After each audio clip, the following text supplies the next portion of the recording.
Episode की शुरुआत एक बेहद तनावपूर्ण और अजीब परिस्थिति से होती है, जहां हम देखते हैं कि बायरन एक प्राइवेट जेट के अंदर मौजूद है। वो वहां उस फ्लाइट अटेंडेंट के साथ शारीरिक संबंध यानी फिजिकल इंटीमेसी बना रहा है, जबकि उसी कमरे में रे एक कुर्सी से रस्सी से बंधा हुआ है और ये सब कुछ देखने पर मजबूर है। रे, जो कि एक वैज्ञानिक यानी साइंटिस्ट है और इस सीरम की हकीकत को जानता है, वो बेबस होकर वहां से बायरन को चेतावनी देने की कोशिश कर रहा है। रे काफी घबराया हुआ है और वो बायरन को समझाने की कोशिश करता है कि ये जो ब्यूटी सीरम उसने लिया है वो असल में कोई साधारण दवा नहीं, बल्कि एक खतरनाक वायरस है। रे जोर देकर कहता है कि ये वायरस शारीरिक द्रव्य यानी बॉडी फ्लूइड्स के एक्सचेंज से आसानी से दूसरे इंसान में फैल सकता है। रे की आवाज में डर और चिंता साफ सुनाई देती है, क्योंकि वो जानता है कि उन्होंने इस वायरस के अनजान पहलुओं का अध्ययन करने के लिए पर्याप्त समय नहीं दिया था और अब अनजाने में बायरन इस संक्रमण को उस फ्लाइट अटेंडेंट में फैला रहा है। इस घटना के तुरंत बाद बायरन, जो अपनी नई पाई गई खूबसूरती और ताकत के नशे में चूर है,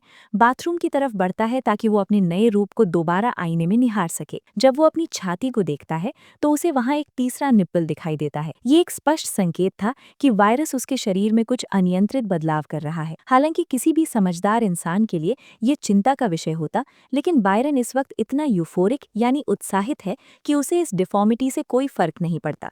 वो अपने बदले हुए शरीर और नई शक्ति को महसूस करके खुद को रुकने वाला यानी अनस्टॉपेबल समझ रहा है। दूसरी तरफ रे अभी भी अपनी कोशिश जारी रखता है और उन सभी संभावनाओं की सूची बनाना शुरू कर देता है जहां चीजें गलत हो सकती हैं। रे उसे याद दिलाता है कि बायरन ने अपने दोस्तों को रास्ते से इसलिए हटाया क्योंकि उसने इस ड्रग में छुपा हुआ भारी आर्थिक लाभ देख लिया था और वो मुनाफा किसी और के साथ बांटना नहीं चाहता था। बायरन, जो अब अपने अहंकार के चरम पर है, रे की बातों का जवाब बड़े ही रूखेपन से देता है।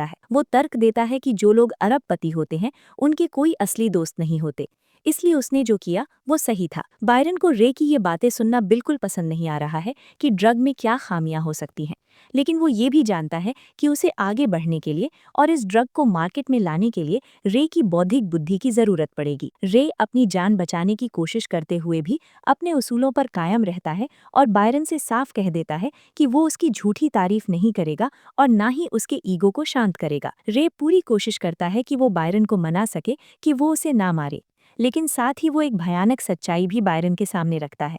वो कहता है कि अब तक शायद बायरन ने उस फ्लाइट अटेंडेंट को संक्रमित कर दिया होगा। जैसे ही उनका प्लेन लैंड करता है, रे की ये आशंका सच साबित होने से पहले ही खत्म कर दी जाती है। बायरन का बॉडीगार्ड बिना किसी हिचकिचाहट के उस फ्लाइट अटेंडेंट की हत्या कर देता है ताकि ये राज बाहर न जा सके। ये दृश्य दर्शाता है कि बायरन अपनी छवि और बिजनेस को बचाने के लिए किस हद तक गिर सकता है। इसके बाद कहानी आगे बढ़ती है जब बायरन और रे लैब की तरफ जाते हैं। बायरन अभी भी अपने नए रूप के नशे में झूम रहा है और उसे लगता है कि दुनिया उसके कदमों में है। लैब में कुछ टेस्ट्स चलाए जाते हैं, लेकिन बायरन का ध्यान साइंस से ज्यादा अपनी नई शक्तियों पर है। वो वहां से सीधे अपने घर जाता है, जहां वो स्विमिंग करता है और अपने नए तराशे हुए शरीर का आनंद लेता है। उसके घर का स्टाफ, जो शायद उसके इस नए रूप से हैरान है, उसकी सेवा में लगा रहता है। बायरन को लगता है कि वो अब एक देवता बन चुका है और कोई भी उसके सामने टिक नहीं सकता। शाम को एक बहुत ही महत्वपूर्ण पल आता है जब वो अपनी पत्नी फ्रैनी के सामने अपने नए रूप का परिचय देता है। बायरन को उम्मीद थी कि फ्रैनी उसके बदले हुए चेहरे और शरीर को देखकर दंग रह जाएगी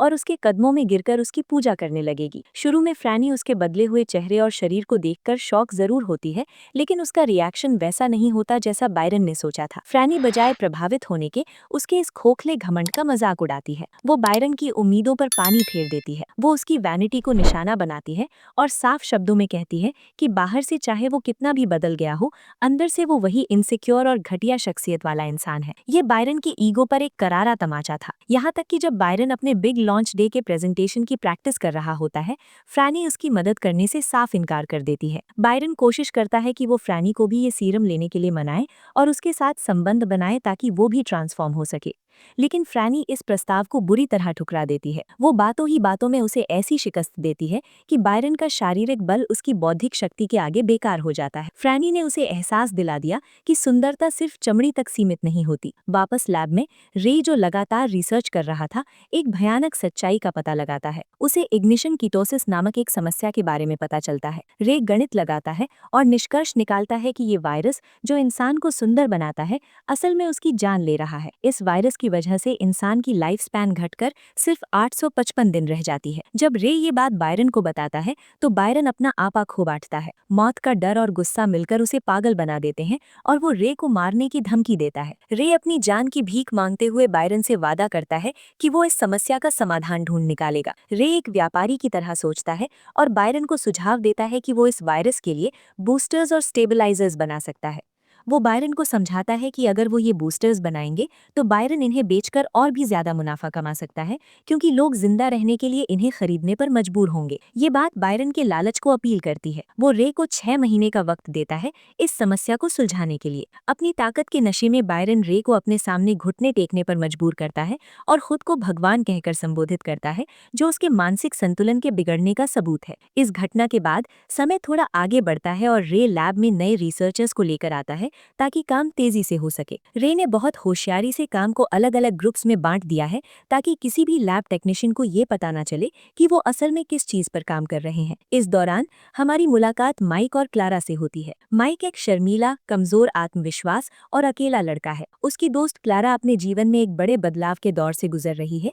वो ट्रांजिशन कर रही है और काफी मानसिक परेशानियों का सामना कर रही है। माइक और क्लारा की दोस्ती काफी गहरी दिखाई देती है। क्लारा माइक को प्रोत्साहित करती है कि वो अपनी क्रश जेन से बात करे, जो उसी बिल्डिंग के एक अलग फ्लोर पर काम करती है। माइक हिम्मत करके जेन के पास जाता है, लेकिन नतीजा वैसा नहीं निकलता जैसा उसने सोचा था। जेन उसे बताती है कि वो पहले से ही एंगेज्ड है और वो माइक को सिर्फ एक वर्क बडी मानती है। ये रिजेक्शन माइक के दिल को गहरी चोट पहुंचाता है। वो बुरी तरह टूट जाता है और क्लारा उसे सहानुभूति देती है। एक दिन अचानक लैब में लॉकडाउन लग जाता है, जो कुछ घंटों तक चलता है। सुरक्षाकर्मी माइक को बताता है कि समस्या जोन 4 में हुई है, वही जगह जहां जेन काम करती थी।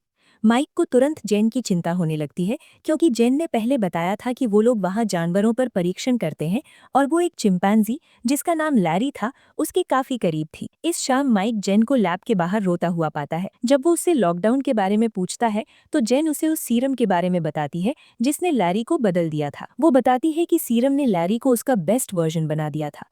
वो पहले से बेहतर और ताकतवर हो गया, लेकिन फिर कुछ गलत हुआ और लैरी अचानक आक्रामक हो गया। जेन रोती हुई माइक को अपना हाथ दिखाती है जहां लैरी ने उसे काटा था। जेन खुद को दोषी मानती है कि लैरी के साथ जो हुआ वो उसकी गलती थी। वो बताती है कि उन्हें लैरी के रैम्पेज को रोकने के लिए उसे मारना पड़ा। ये कहानी सुनकर माइक के दिमाग में कुछ और ही चलने लगता है। अगले दिन माइक क्लारा को वो सारी बातें बताता है जो जेन ने उसे लैरी वाले हादसे के बारे में बताई थी। दोनों के अंदर उस रहस्यमयी सीरम को लेकर जिज्ञासा पैदा होती है जिसने लैरी को बदल दिया था। जेन ने बातों बातों में ये जिक्र भी किया था कि वो सीरम क्रायो स्टोरेज में रखा हुआ है। क्लारा, जो अपनी ट्रांजिशन और बॉडी इमेज इश्यूज से जूझ रही है, वो माइक को उकसाती है कि उन्हें किसी तरह वो सीरम हासिल करना चाहिए। क्लारा का मानना है कि वो सीरम उसकी ट्रांजिशन में मदद कर सकता है और माइक को वो रिज और कॉन्फिडेंस दे सकता है जिसके लिए वो इतना तरस रहा है। माइक, जो पहले ही रिजेक्शन से दुखी है और अपनी जिंदगी से हताश है, क्लारा की बात मान लेता है। डेस्परेशन में, निराशा में, वो लैब की कड़ी सुरक्षा को भेदने का रास्ता ढूंढ निकालता है।